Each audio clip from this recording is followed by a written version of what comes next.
মহাসড়কে যানবাহনের চাপ কমলেও বাস টার্মিনালের আশেপাশে এবং রাজধানীর প্রবেশ পথগুলোতে তীব্র যানজটের নাকাল ঘরমুখো যাত্রীরা। সায়দাবাদ বাস টার্মিনাল থেকে পোস্তাগোলা যেতে সময় লাগছে 2 থেকে 3 ঘন্টা। এদিকে নানা বিধিনিষেধের পরেও ট্রেনের ছাদে যাত্রী হয়ে বাড়ি ফিরছেন অনেকে। মানবিক কারণে নির্ধারিত আসনের অতিরিক্ত যাত্রীদের টিকিট দেওয়া হচ্ছে বলে জানায় রেলওয়ে কর্তৃপক্ষ। মিজান শাহজাহানের রিপোর্ট।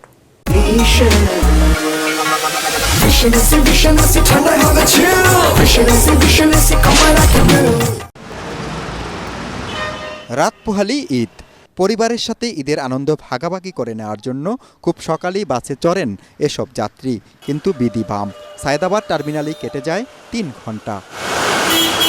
আমরা সায়দাবাদ বসে রয়েছি 2-2.5 ঘন্টা এক জায়গায় বসে রয়েছি, কখনো কোনো ছাড়ার নাম কোথাও খবর নাই। কালকে গিয়ে কি ঈদ করতে পারবো এমন কোনো সম্ভাবনা দেখতেছি না। এদিকে রেলের শিডিউল বিপর্যয় না ঘটলেও অতিরিক্ত যাত্রী চাপের কারণে অনেকেই বাড়ি ফিরছেন দাঁড়িয়ে কিংবা ট্রেনের ছাদে করে। দাঁড়ায় আছে লোকজন, সবাই যদি বসে যেতে পারতো তাহলে আমরাও খুশি হইতাম। রেলওয়ের অব্যবস্থাপনা আছে, সেটা দূর করতে হবে। সেটা দূর করলেই আমরা একটু স্বস্তির নিঃশ্বাস ফেলতে পারবো ঈদ যাত্রার মধ্যে।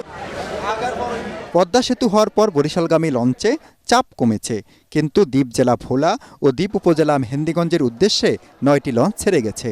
তিল ধারণের ঠাঁই ছিল না এসব নৌযানে।